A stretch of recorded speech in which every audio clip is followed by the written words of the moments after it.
Hello everybody, so here is Linda Delir again, and I'm here to introduce the concept of Socionics Quadras. So what are Socionics Quadras? Socionics Quadras are four groups, four blocks of types that share the same valued functions.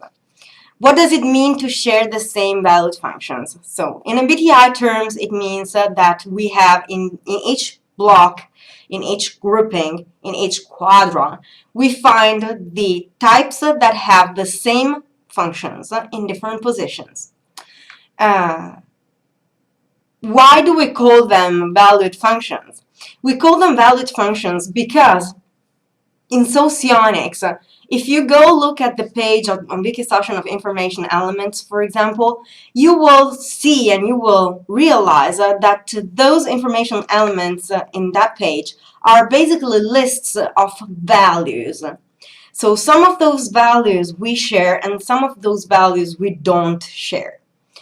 According to the theory, which in my experience works, if we value the values of introvert sensing, we do not value the values of extrovert sensing.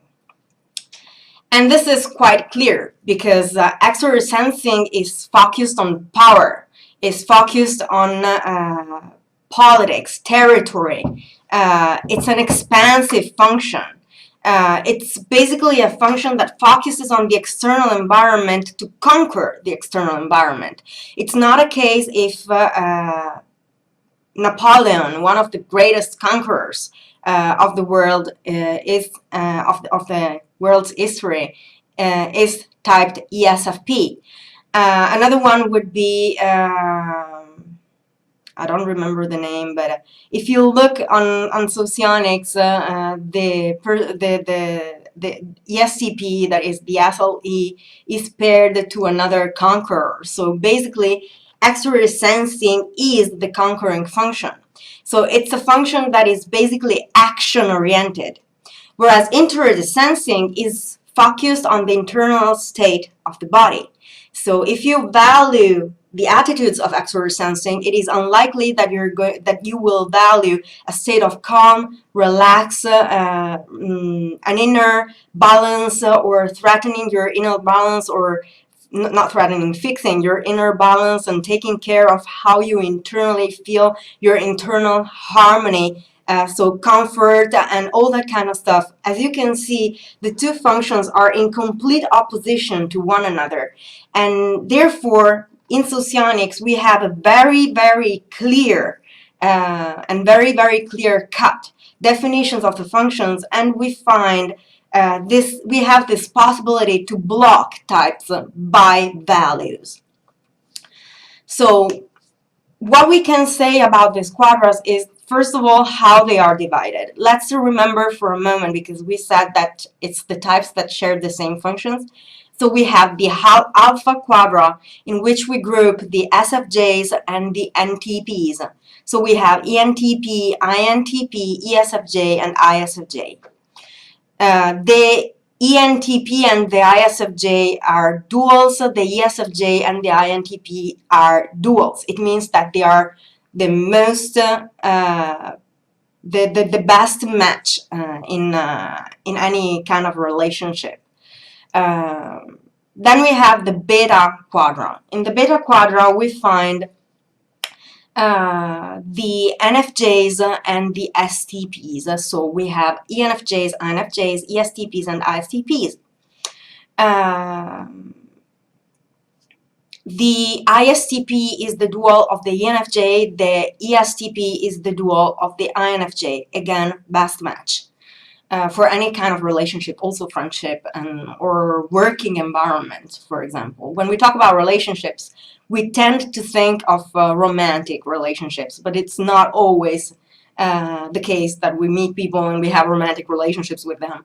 And these categorizations like duality or mirror or benefit or whatever the hell work in working environments also, and they make a difference in how we relate to people. Moving on, gamma quadra. In the gamma quadra we have the SFPs and the NTJs. So we have ENTJs and INTJ, ESFP and ISFP. The ISFP is the ENTJ's dual. The ESFP is the INTJ's dual.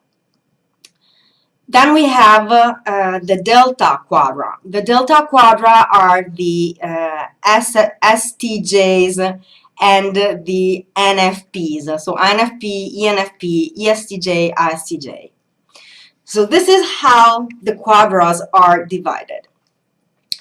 I forgot to mention that the ENFP is the ISTJ's dual and the INFP is the ESTJ's dual.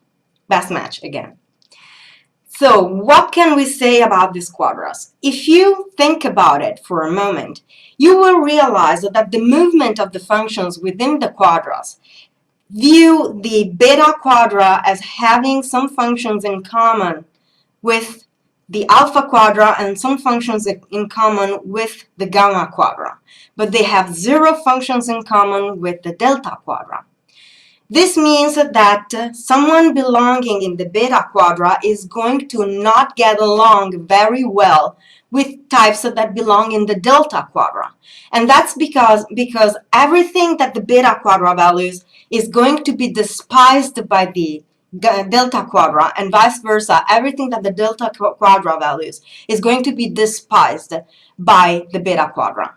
If you want to think about it in real life terms, you see this kind of split specifically when you have someone making a video, like for example me or Buntarika's Ripum or DJ R&D or Sillybook or Lady Lullaby, all these people making videos online. You go in their comment sections, or Milianwar also, you go in their comment section and you'll see that down there in the comment section there's people that is clashing big time with what these persons are saying. Well, not in my comment section specifically, because I delete that kind of comment, because I realize and I understand that it is pointless for me to lose my temper with someone that doesn't understand my values, and at the same time it's also a waste of time for the other person. So I avoid these clashes because I see that they are worthless for both sides, and that's me being an emotivist. Anyway, to move on and say and tell you what I'm talking about, for example, on a channel you can find people that are telling to this person that they're doing this and that wrong, or you can find people saying, no, but you cannot be right because of this and this, and no, because I believe that this should be this way and that way, instead you're saying this and that. That kind of clash is mostly to be attributed to these clashes among quadras.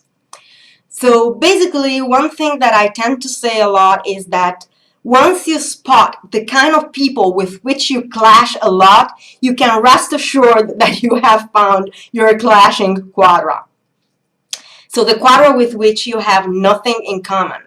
For those people that are self-blind, like for example Enneagram 6s, 3s, 8s, and 9s, especially the 9. The 9 is the blindest one. These people that have difficulties seeing themselves from outside, for these people it's extremely easy to understand and type people of the opposite quadra, but it's more difficult for them to type themselves. So in matters of the self-awareness diary, one exercise that you can do is spot those things that make you flip big time, write them down, and so what you find in other people that makes you flip big time, you write it down in your self-awareness diary, like, I don't know, people doing the witch's hunt to drive me insanely angry, for example. You can write it down, and once you've figured out what type does that, you can rest assured that that's a function that they have and you do not share. So this is one way in which we can use the quadras. But these quadras also have specific characteristics that can help us figure out what type we are or what type other people are. So how can we do that? Basically, alpha quadra are the goofballs and the fun-loving quadra. Now, one mistake that I see widespread like crazy is that every time that I tell someone the alpha quadra is the goofballs and those that are fun-loving, everybody says, then I'm an alpha. No.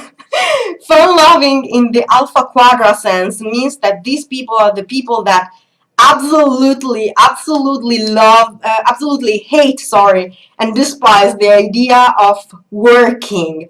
They would spend their entire life without working. So we're having to do with people that could easily live out in the open and under, I don't know, under a rock and just not work for the sake of being lazy.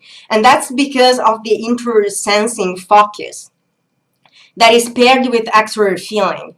So we're talking about people that enjoy and love meetings in houses, like when groups of friends meet at somebody's house to make to play Monopoly, for example, or to play anyway group games like Twister, and that create these upbeat and very group-oriented atmospheres in which there is a shared common level of enthusiasm that everybody shares, but anyway in a relaxed and comfortable environment. So these types belong in, this kind of people belongs in the alpha quadra. There are people that have a very light-hearted kind of humor. So basically they make light of everything and anything, and they have no fear of making light even of the worst things in life. And they try their best not to see anything negative, despite having negativists within there. Like I said in my negativist constructivist video, you can be a negativist and see the glass half empty of poison.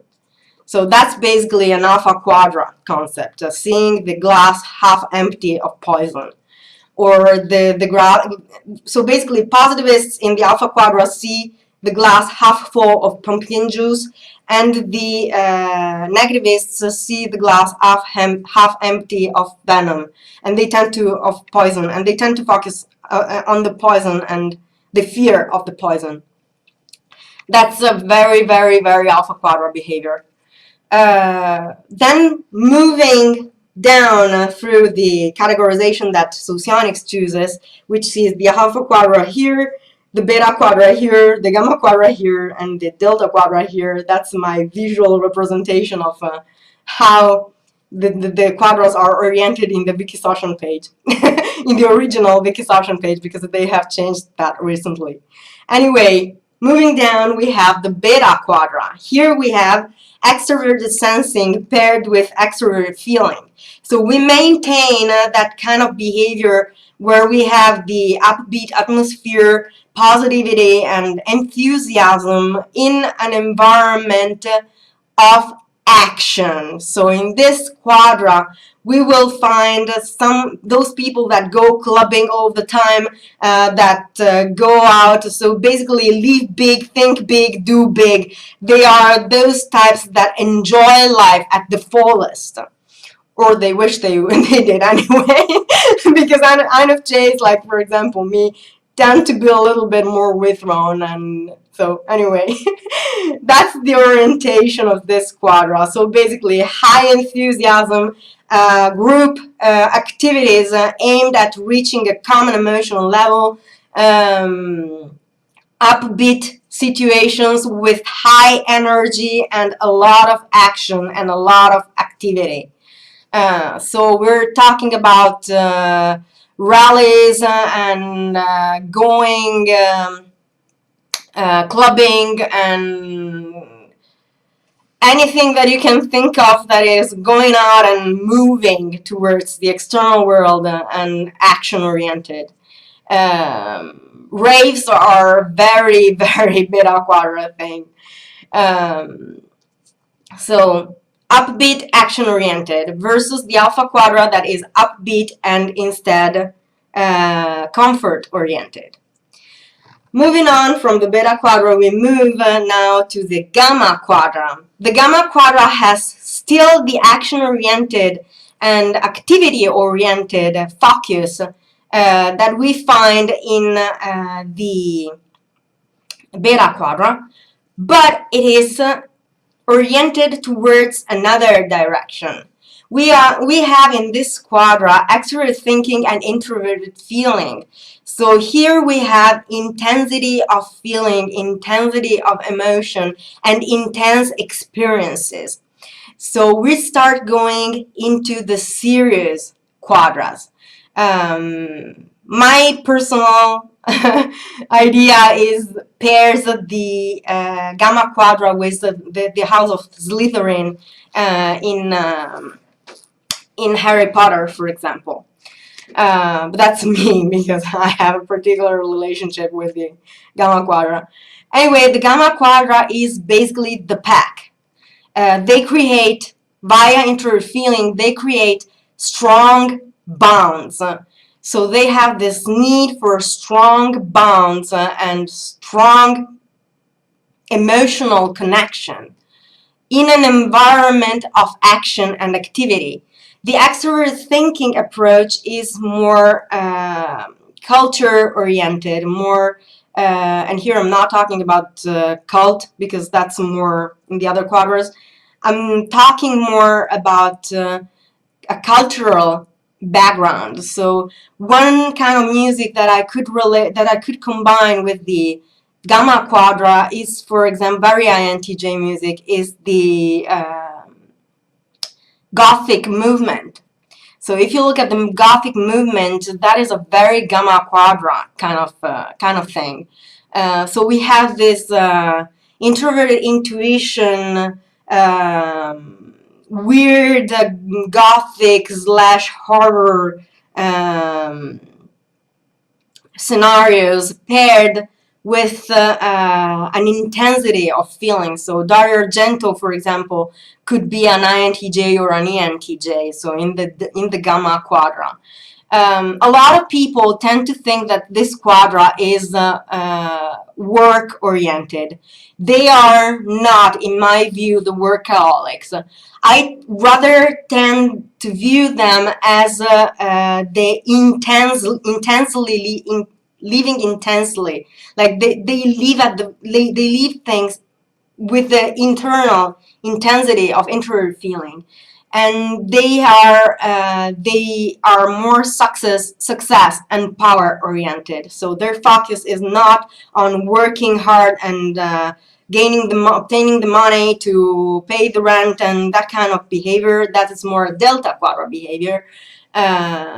They are oriented to big fun, big work, but always oriented towards a scenario of power and success. So they are the most power-oriented and success-oriented quadra.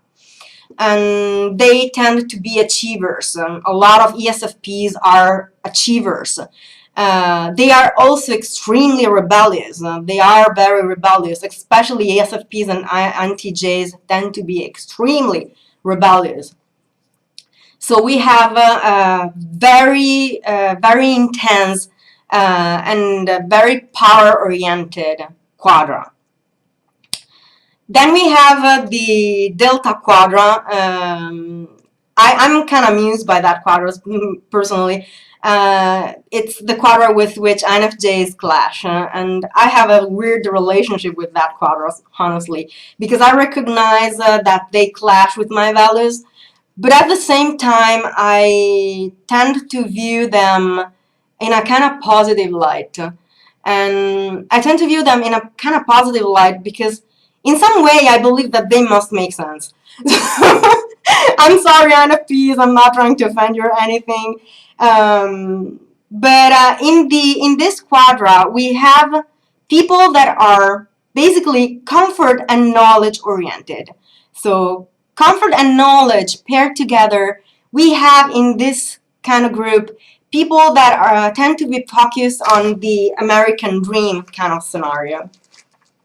So these are the types. Also, the Alpha Quadra has a kind of American dream kind of attitude, and it's more fun oriented. Whereas these types instead have the side of the American dream scenario oriented towards the family.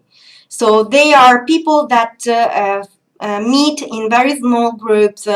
I imagine them walking around with the glass of the flute of Bellini in their hand and discussing very interesting subjects or very, very deep, or I don't know what they do.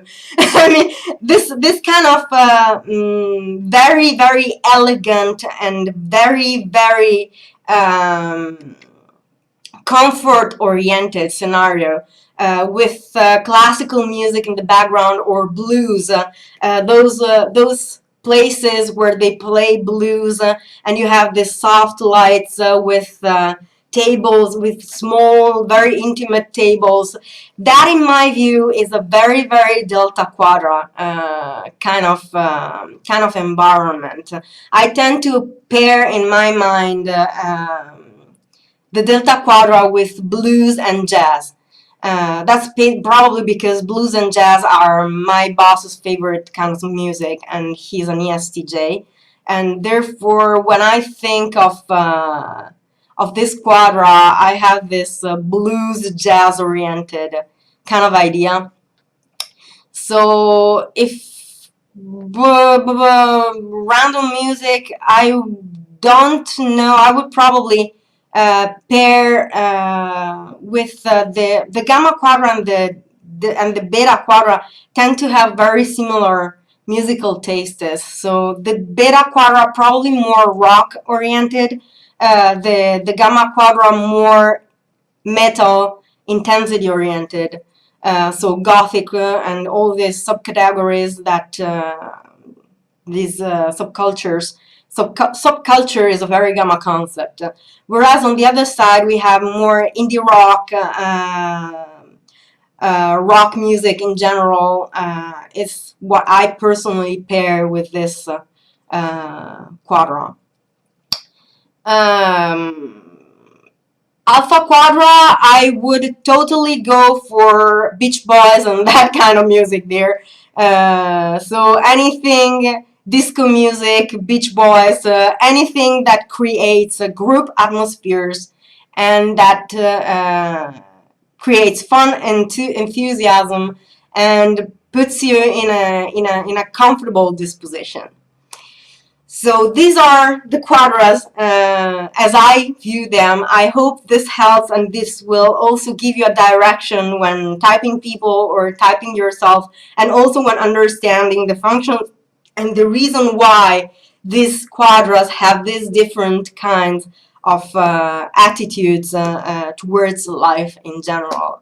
So remember, like I said earlier, a lot of the times, not always, but a lot of the time, when you find someone that jumps out of the blue and criticizes everything that you do or whatever you say, and you find these people that attack you and basically want to beat the shit out of you in some way, and or they hurt you exponentially, it means that you're having to do with the opposite quadra. You can imagine, for example, beta quadra, loud music and uh, fun activity and group-oriented activity, meeting someone from the Delta Quadra with this very elegant, soft music kind of attitude. You put them together and you see that you have a clash there that is very difficult to combine. So if we take, for example, the idea that the Delta Quadra considers raw knowledge for the sake of knowing very important, whereas the beta quadra considers instead precision and goal-oriented, not goal-oriented because that would be an extra sensing thing. What I mean is that intuitive thinking is more precise, categorized, and schematic. So there has to be a reason to do something. The TI quadras, TI types also always need to have a reason to do everything. So TI on one side, T, knowledge and work and anything for the sake of it. So you put together these two kinds of scenarios and you can see that you have a clash also in the theory, for example. That's why we see people clash big time and never find common ground. And that's the kind of conflict that is not the case to continue. And that's the kind of people that I block and ban on my channel. And that's not because I hate them or whatever the hell people may think. It's just that I realize and understand that it's not healthy for either to keep going in that direction. So this is everything I have about the matter. I hope it helped, and I will talk to you soon. Bye.